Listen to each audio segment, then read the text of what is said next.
வணக்கம் வாசகர்களே! என் கற்பனைகளின் எதிரொலியை உங்கள் காதுகளில் சேர்க்கும் ஆண்டாள் வெங்கட்ராகவன் ஒலிப்புத்தக தளத்திற்கு உங்களை அன்புடன் வரவேற்பது உங்கள் ஆண்டாள். இன்னைக்கு நாம கேட்க போற கதை என் வாழ்வோவிய தூரிகை அவன். கதையின் குரலாய் நான் ஆர்ஜே காமாட்சி. இந்த கதை பிடிச்சிருந்தா லைக் பண்ணுங்க, ஷேர் பண்ணுங்க. கதையை பத்தின கருத்துக்களை மறக்காம கமெண்ட்ல சொல்லிட்டு போங்க. இப்பதான் புதுசா சேனலுக்கு வரீங்கன்னா சேனலை சப்ஸ்கிரைப் பண்ணிட்டு பக்கத்துல இருக்க பெல் ஐகானை தட்டி விடுங்க. அப்பதான் நாங்க போடுற கதைகளோட நோட்டிபிகேஷன் உங்களுக்கு உடனுக்குடனே கிடைக்கும். வாங்க கதை கேட்டு ரசிக்கலாம். ஓவியம் 29. கல்யாண தேதி வந்து கண்ணோடு ஒட்டிக்கிச்சு, பெண்ணெஞ்சில் ஆனந்த கூத்தாச்சு. பாருங்கடி மணப்பெண்ண பாருங்கடி என்ற பாடல் இந்த கல்யாண அரங்கம் முழுதும் எதிரொலித்துக் கொண்டிருந்தது.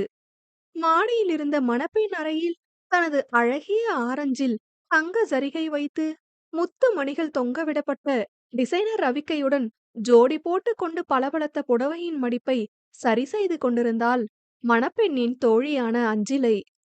இங்கே அவளை ஏகத்துக்கும் முறைத்து கொண்டிருந்த சாய், மேடம் கல்யாணம் எனக்கு என கூற, அதான் இவங்கெல்லாம் உன்னை ரெடி பண்றாங்கல்ல, நான் அழகா கல்யாண பொண்ணு ஃப்ரெண்டா தயாரா இருக்க வேண்டாமா? பொண்ண வர சொல்லுங்கன்னு ஐயர் சொன்னதும் பொண்ணு போல உன்னை பதமா கூட்டிட்டு போய் மேடையில சேர்க்கிற தலையாய பணி எனக்குன்னு மைதி மம்மி கொடுத்துட்டு போயிருக்காங்க. அதுக்கு நான் பெர்ஃபெக்ட்டா ரெடி ஆக வேணாம் என்று நீளமாக பேசி முடித்தாள். சாயை அலங்கரித்துக் கொண்டிருந்த அவளது உறவுக்கார பெண்கள் கலகலவென சிரிக்க, அடியே என்று மனதினுள் நினைத்து கொண்டாள். அங்குள்ளவர்கள் சிரிப்பொலியிலேயே முன்பின் அறியாதவர் முன் தன்னையும் மீறி தனது இயல்பு போல தான் பேசியதை நினைத்து சங்கோஜப்பட்ட அஞ்சு, இரு நான் அவர பாத்துட்டு வரேன் என்றாள். எதுக்கு, மடிப்பு வைக்கவா என்ற கூச்சமே இன்றி கேட்டது சாய் அல்லாது வேறு யாராக இருக்க முடியும்? அதில் நாண சிகப்பேறிய பெண் தோழியை முறைத்து விட்டு வெளியேறிட, அங்கு வருணின் தந்தை ராமிடம் ஏதோ வேலையை கேட்டுக்கொண்டு செல்வதற்காக ருத்ரன் திரும்பினான். திரும்பியவன் பார்வை திருமதி அவள் மேல் படிய ஒரு நொடி அசந்துதான் போனான். சிரித்தபடி மனைவியை நெருங்கியவன், கல்யாண பொண்ணு தோழிதான நீ என்று கேலியாக வினவ, முகத்தை உர்ரென்று வைத்துக்கொண்டு, ஏன் இப்ப என்ன, ஓவரா மேக்கப்பா என்றாள். உண்மையில் அரிதார பூச்சுக்கள் ஏதும் இல்லைதான். ஆனால் அவனது கேள்வியில் ரோஷம் பெற்றவளாக கேட்டாள். அதில் சிரித்து கொண்டவன், ஏ கேடி செம்மையா இருக்க என்று கூற, நாண சிரிப்போடு தலைகுனிந்தவள், நீ நிஜமா என்றாள். அவன் வாய்மொழியாக மீண்டும் கேட்கும் ஒரு ஆசைதான் அவளை அவ்வாறு கேட்க வைத்தது. ம், ஆமா, நம்பலனா அப்படி தனியாவா, புரியும்படி சொல்றேன் என்று அவன் அவள் காதை கடிக்க, அதில் அரண்டு விழித்தவள் குபீர் என்று சிவந்த முகத்தோடு, "ப்ச், என்னது இது, போங்க என்று விட்டு விறுவிறுவென சென்றாள். மறைக்க முடியாது அவள் சிந்திவிட்டு சென்ற வெட்கத் துகள்கள் காற்றோடு கரைந்தது போல் மூச்சை நன்கு இழுத்து வாசம் பிடித்து அவற்றை தன் நுரையீரலில் சேமித்துக் கொண்டவன் வேலையை தொடர சென்றான். மீண்டும் உள்ளே புகுந்த தோழியின் முகம் கண்டு, என்ன மேடம் மடிப்பு வச்சாச்சா என்று நமட்டு சிரிப்போடு வினவ, சுற்றி இருந்த பெண்கள் சிரித்து அவளை மேலும் வெட்கமடைய செய்தனர். அலங்காரம் யாவும் முடிய அந்த பெண்கள் சிலர் வெளியே வெவ்வேறு வேலைகளை பார்க்க சென்றனர். தோழியின் அருகே அமர்ந்த அஞ்சு இதோடு மூன்றாவது முறையாக, உனக்கு பதட்டமா இல்ல என்று கேட்டுவிட, அடியே நான் என்ன கொலையாடி பண்ண போறேன் பதட்டப்பட, கல்யாணம் தானே, போய் பொம்மை மாதிரி உட்கார போறேன், அவரு தாலியை கட்ட போறாரு, காலையில சாப்பிடலனா கூட கொஞ்சம் படபடன்னு வரும், அதுவும் திருட்டுத்தனமா நீ ஊட்டி விட்டுட்ட, அப்புறம் என்னத்துக்கு பதட்டம்? இல்ல பொரியாத, சும்மாதான் கேட்டேன் என்று அஞ்சு அமைதியாக, மேடம் உனக்கு பதட்டமா இருந்ததுன்னா நீ பயத்தோட உள்ள போனவ, நான் ஜாலியா தான் போறேன், மாமியார் கிடையாது, மாமனார் மட்டும்தான், அவரும் என்னோட வைபுக்கு ஒத்து போறாரு, கொழுந்தன் பாவம் சின்ன பிள்ளை, அது மட்டும் இல்ல, பொண்ணு பார்த்து 3 மாசம் கழிச்சு கல்யாணம், 3 4 தடவை அவங்க வீட்டுக்கு போயிட்டு வந்து ஒரு நல்ல உறவ முன்னமே பில் பண்ணுன உணர்வு, அதனால எனக்கு எந்த பயமும் இல்ல என்று சாய் நீளமாக பேசினாள். தோழியை வியப்போடு பார்த்த அஞ்சு, உன் கூடவே இருந்தோம், உன்னோட இந்த டேக் இட் ஈஸி பாலிசி மட்டும் எனக்கு ஒட்டவே இல்ல பாரு என்று கூற, எதுவுமே உடனே மாறாது அஞ்சு. நீ இருந்து வளர்ந்த சூழல் வேற.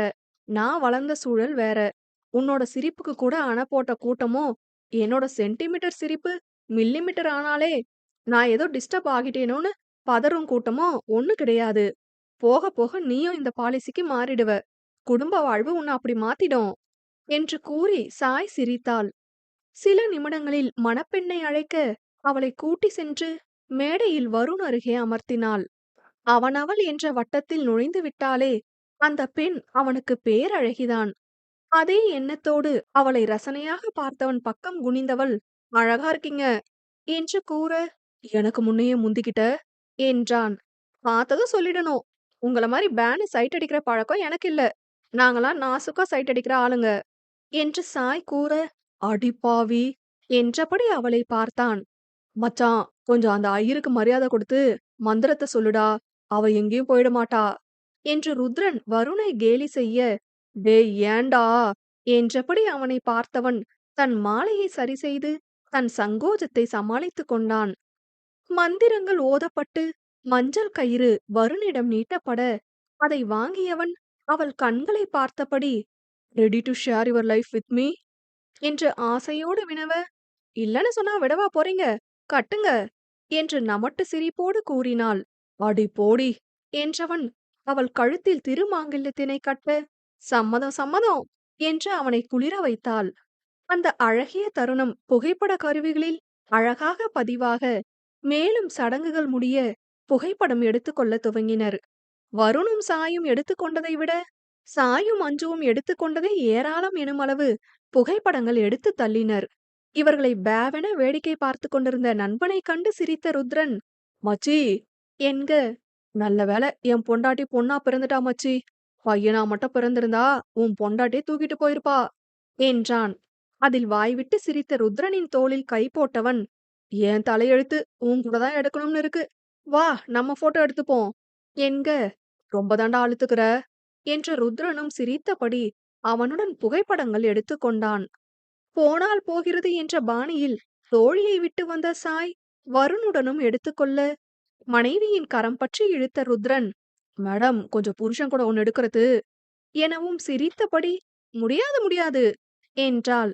அவளை நக்கல் புன்னகையுடன் பார்த்தவன் கைவளைவில் இழுத்து கொண்டு வந்து நின்று புகைப்பட கலைஞரை எடுக்கும்படி கூற, நாண சிரிப்போடு எடுத்துக்கொண்டாள். அனைத்து சடங்குகளும் முடிந்து யாவரும் வருண் வீட்டிற்கு வர மணமக்களை அமர்த்தி பாலும் பழமும் கொடுத்தனர். ருத்ரனும் அஞ்சிலையும் மணமக்களை வாழ்த்திவிட்டு தங்கள் வீடு புறப்பட, மாலை நேரம் நலங்கு வைத்து முடிய சாயின் பெற்றோரும் புறப்பட இருந்தனர்.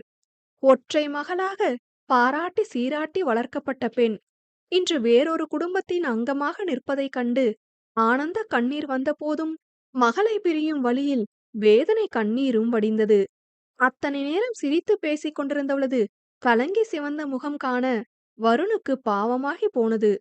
மகளிடம் வந்த மைதிலி, அம்மா வரண்டா என்க, அத்தனை நேர கட்டுப்பாட்டை உடைத்து அன்னையை கட்டி பிடித்து அழுது விட்டாள்.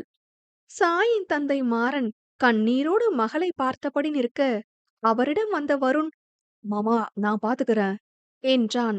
கண்ணீரோடு அவன் கைகளை பற்றி கொண்டு அழுதே விட்டார் அந்த பெரியவர்.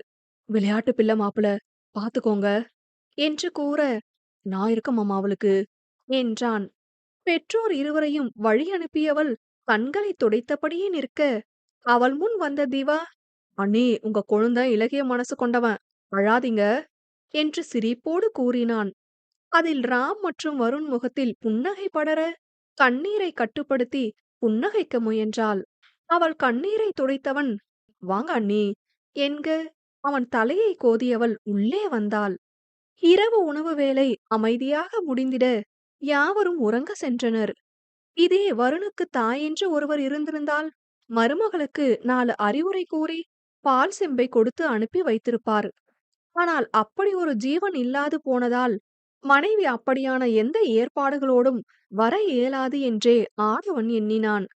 ஆனால் அவனது எண்ணங்களை பொய்யாக்கும் வண்ணம் கையில் பால் செம்புடன் உள்ளே வந்தவள் அவனை புன்னகையுடன் பார்த்துவிட்டு கதவை தாளிட, அவளை ஒருவித அதிர்ச்சியும் மகிழ்ச்சியும் கலந்து பார்த்தான். அவனை புரியாமல் பார்த்தவள், எனக்கு நைட்ல பால் குடிக்கிற பழக்கம் இல்ல ஆனா படத்துலலாம் ஃபர்ஸ்ட் நைட் ரூமுக்குள்ள பால் செம்போட போவாங்கல்ல, அதான் என்றாள். அதில் சிரித்துக் கொண்டவன் அதை வாங்கி அருந்திவிட்டு, ம் பாதாம் பருப்பு போட்டு கொண்டு வந்திருக்கலாம் என்று கூற, ஏன் பாயாசமே வச்சு கொண்டு வரனே என்றாள். இன்னும் நல்லா இருந்திருக்கும். ஸ்வீட் எடு கொண்டாடு போல இருந்திருக்கும் என்று நமட்டு சிரிப்போடு கூறினான். பாருடா, 4 செவுத்துக்குள்ளன்னு வந்ததும் குசும்பு ஜாஸ்தியா தான் தெரியுது என்று அவள் கூற, அதில் அழகாய் வெட்கம் கொண்டவன், வாயாடி என்றான். என்ன செய்ய, என் புருஷன் கம்மியா பேசுறாரு.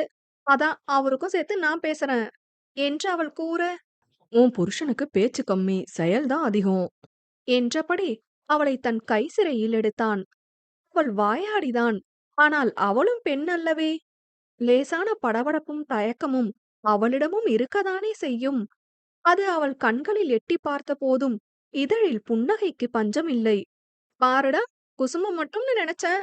தைரியம் கூட அதிகம்தான் போல என்று அவள் தடுமாற்றத்தை மறைத்தபடி அவனை வம்பிழுக்க, ஏன் பொண்டாட்டிய கட்டிப்பிடிக்க எனக்கு எதுக்கு தைரியம் தேவ என்றான். எதுக்கா? இருக்கணும். இந்த சாய் மேல விரல் படவும் தைரியம் இருக்கணும் என்று அவள் கூற, அது ஆசைக்கு தொடுறவங்களுக்கு தான் வேணும். ஆளவும் வாழவும் தொடுறவனுக்கு இல்ல என்றான். அதில் சிரித்துக் கொண்டவள், பரவால்ல 4 வார்த்தை பேசினாலும் நச்சுன்னு தான் பேசுறீங்க என்று கூற, அதில் சிரித்தபடி அவள் நெற்றி முட்டியவன், வா என்றான். விளக்குகளை அணைத்தவன் கட்டிலில் அமர, லேசான படபடப்பு, தற்போது அதிகமான உணர்வு. தன் அருகில் அமர்ந்தவள் கரத்தினை பிடித்துக் கொண்டவன், தேங்க்ஸ் என்க, அவனை புரியாமல் பார்த்தாள். இல்ல, அம்மா இருந்திருந்தா உனக்கு இந்த வீட்ல இன்னும் ஒரு நல்ல கம்ஃபோர்ட் இருந்திருக்கும்ல என்று அவன் கூற, ஏன் அப்படி சொல்றீங்க என்று வினவினாள். ஒரு பொண்ணுக்கு அப்பா எவ்ளோ பாசமா இருந்தாலும் சிலது அம்மா கிட்ட தானே பேச முடியும். அது போல தானே இதுவும். பல வருஷமா பெண் பாசமே இல்லாத வீடு இது. இங்க உனக்கு மாமியார்ன்னு ஒருத்தவங்க இருந்திருந்தா இன்னும் சௌகரியமா இருந்திருக்கும்ல என்று அவன் வினவ, இத ஒரு டாக்டரா நீங்க கேக்குறது ஆச்சரியமா இருக்குங்க எனக்கு. எல்லா பொண்ணுங்களுக்குள்ளயும் ஆன்ம குணங்கள் சிலது இருக்கும். எல்லா ஆண்களுக்குள்ளயும் பெண்மையோட குணங்கள் சில இருக்கும். அதுல ஒண்ணுதான் தாய்மை. தாய்மை பொண்ணுக்கு மட்டுமே இருக்கறதில்ல. பெத்த மக அழும்போது அள்ளி அணைக்கிற அப்பாவோட கண்ல வர்ற அந்த ஒரு சொட்டு கண்ணீர்ல இருக்கிறது தான் அந்த தாய்மை. இதோ இப்ப கொஞ்ச நேரம் முன்ன நான் அழுதப்ப தம்பி வந்து என் கண்ணீர துடைச்சு விட்டானே, அதுல இருக்கிறதும் தாய்மை தான். அந்த உணர்வ வந்த இந்த முதல் நாளே எனக்கு அவன் கொடுத்துட்டான். பெண் வாசம் இல்லாத வீடுதான். ஆனா தாய்மை உணர்வு இல்லாத வீடு இல்ல இது. உங்க அப்பாவ என் அப்பாவா பாப்பேனான்னு தெரியல. ஏன்னா 1000 பேர் என் அப்பா ஸ்தானத்துல நின்னாலும் எனக்கு என் அப்பா தான் உசத்தி. ஆனா என் மாமனார அவர் மருமகளா நல்லாவே பாத்துப்பேன். அதேபோல மருமகளா ஒரு மாமனார் கிட்ட உள்ள உரிமையும் அன்பும் போதும். அவர்கிட்ட எனக்கான சௌகரியத்த நான் உணர. இது மாமியார்ன்னு ஒருத்தவங்க இருந்துதான் எனக்கு கிடைக்கணும்னு இல்ல என்று நீளமாக பேசினாள். அதில் அவளை ஆச்சரியமாக பார்த்தவன், நிஜமாவே நீ புதிரான பொண்ணுதாம்மா. இவ்ளோ சீரியஸா கூட உனக்கு பேச தெரியுமா என்று வினவ, வாய்விட்டு சிரித்தாள். வெளியிடத்துல வெட்கப்பட்டு பேசாத நீங்க. இதோ இந்த 4 சுவத்துக்குள்ள என்கிட்ட வம்பிழுக்கிறீங்களே, அது போலதான் இதுவும் என்றாள். சிரித்தபடி அவள் மடியில் சாய்ந்தவன், நான் பொறுமையானவன் தான். ஆனா சண்டை போடவே மாட்டேனான்னு தெரியல என்று கூற, நான் கண்டிப்பா போட வைப்பேன். சேர்ந்து சரி செஞ்சுக்கலாம் என்றாள். எனக்கு லவ் பண்ணியெல்லாம் பழக்கம் இல்ல. அதனால கொஞ்சம் இந்த சப்ஜெக்ட்ல வீக் தான் என்று அவன் கூற, பரவால்ல, நானுமே அதுல மக்கு தான். சேர்ந்தே கத்துக்கலாம் என்றாள். சில நிமிடம் மௌனம் நிலவ, எனக்கு சமையல் கொஞ்சம் ஏனோ தானோன்னு தான் வரும் என்று அவள் கூறியதும், ஆடவன், பரவால்ல, எனக்கு தெரியும். சேர்ந்தே சமைச்சுக்கலாம் என்றான். வாய் ஜாஸ்தி, கொஞ்சம் ஏட்டிக்கு போட்டி பேசுவேன் என்று அவள் கூற, பரவால்ல, சேர்ந்தே சமாளிச்சுக்கலாம் என்றான். சேர்ந்து செய்யலாம் என்று இருவரும் தங்களுக்குள் காதல் ஒப்பந்தங்களை பகிர்ந்து கொள்ள, அவள் மடியிலிருந்து நகர்ந்து தலையணையில் சிரம் சாய்த்தவன், குட் நைட் என்றான். அட, ஏதோ செயல் புயல்னு சொல்லிட்டு இப்ப குட் நைட் சொல்லிட்டீங்க என்று அவள் வம்பிழுத்தாலும் மனதளவு இன்னும் அவள் தயாராகாததுதான் உண்மையே. அப்ப உனக்கு ஓகேவா என்று கிசுகிசுப்பாக ஆடவன் வினவ, ம் கதையில பூமழத்தேன்னு இனிக்க இனிக்க வர்ணிச்சிருப்பாங்க. நீங்க என்னடானா குட் நைட் சொல்றீங்க. வரலாறு உங்கள தப்பா பேசப் போகுது மிஸ்டர் வருண் கிருஷ்ணா என்றாள். அதில் சிரித்துக் கொண்டவன், எப்படி வேணா பேசட்டுமே, எனக்கு இப்ப வேணாம் என்று கூற, சற்றே வியப்பாகத்தான் அவனைப் பார்த்தாள். பெண்கள் தயங்கி நாட்களை தள்ளிப் போடுவது அவள் கேள்விப்பட்டதுண்டு. இங்கு ஓர் ஆடவன் வேண்டாம் என்பது சற்றே வியப்பாகத்தான் இருந்தது அவளுக்கு. என்ன முழிக்கிற? கல்யாணம் அன்னைக்கே உறவ ஆரம்பிக்கணும்னு பிசிக்கல் ரிலேஷன்ஷிப்ப வச்சு மட்டுமே இல்ல. அத விட முக்கியமா மென்டலி கனெக்ட் ஆகணும். முதல்ல அதுக்கு நம்ம தயாராகுவோம். அப்புறம் இதுக்கு தயாராகலாம் சேர்ந்தே என்று அவன் கூறவும் உடல் சிலிர்த்துதான் போனாள். சிரித்தபடி அவள் தலை கோதியவன் குட் நைட் என்று கூற பிளசன்ட் நைட் என்றபடி அவன் மார்பில் தலை சாய்த்து உறங்கினாள்.